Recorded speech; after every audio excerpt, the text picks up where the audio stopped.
Hi అండి, welcome to అమోఘం by Aparna. ఈరోజు మనం ఈజీగా పప్పుచారు ఎలా చేసుకోవాలో చూద్దామండి.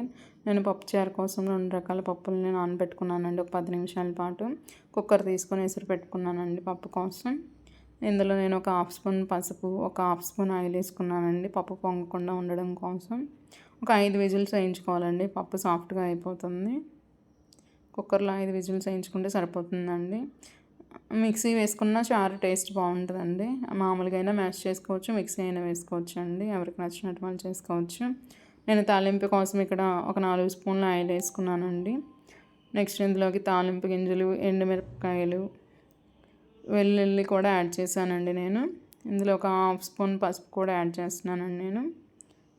నెక్స్ట్ ఇందులోకి కరివేపాకు యాడ్ చేస్తున్నానండి నేను.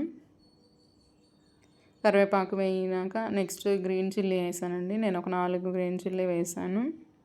నెక్స్ట్ ఇందులోకి 2 ఉల్లిపాయలు వేసానండి. ఉల్లిపాయలు ఎక్కువ ఉంటాయి, ఈ చారుకి చాలా బాగుంటాయి. ఉల్లిపాయలు మగ్గించుకోవాలండి 2 మినిట్స్ పాటు. ఉల్లిపాయలు మగ్గిపోయినాక ఇందులో ఒక టమాటో యాడ్ చేసుకున్నానండి నేను టేస్ట్ కోసం. టమాటాను కూడా ఒక 2 మినిట్స్ పాటు మగ్గించుకోవాలండి ఉల్లిపాయలతో కలిపి. నేను స్లో ఫ్లేమ్లో మగ్గించుకుంటున్నానండి టమాటాని. ఇక్కడ మగ్గిపోయిందండి. ఇప్పుడు నేను ఇందులోకి 2 spoons red chilli powder add చేసుకుంటున్నానండి. రుచికి సరిపడా సాల్ట్ కూడా వేసేస్తున్నానండి ఇప్పుడే నేను. పులుసు కోసం నేను ఇక్కడ ఒక నిమ్మకాయ సైజ్ అంతా చింతపండు తీసుకొని నానబెట్టుకొని ఉంచుకున్నానండి, పులుసు పిండుకొని. నేను పులుసుని స్ట్రైన్ చేసుకుంటున్నానండి వాటర్తో కలిపి.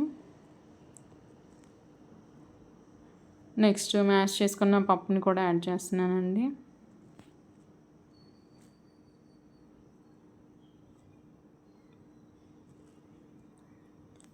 మ్యాష్ చేసుకున్న పప్పుని, ఉల్లిపాయలని అన్నిటిని బాగా కలుపుకోవాలండి. బాగా కలిపినాక ఒక 5 మినిట్స్ ఒక పొంగు వచ్చేదాకా ఉడికించుకోవాలండి చారుని. స్లో ఫ్లేమ్లోనే కాగించుకుంటున్నానండి నేను చారుని. ఇక్కడ ఒక పొంగు వచ్చేదాకా ఉడికించుకుంటున్నానండి చారుని. చారు మరిగిపోతుందండి. ఇప్పుడు ఇందులో నేను ఒక చిన్న బెల్లం ముక్క యాడ్ చేశానండి టేస్ట్ కోసమని. పప్పు చారులోకి టేస్ట్ చాలా బాగుంటుంది బెల్లం ముక్క యాడ్ చేస్తే. ఒక పొంగు వచ్చిందాక ఉడికించుకుంటే చారు పప్పు చారు రెడీ అయ్యండి. ప్లీజ్ ఫాలో అమోఘం by Aparna. Like, share, subscribe. Thank you for watching us అండి.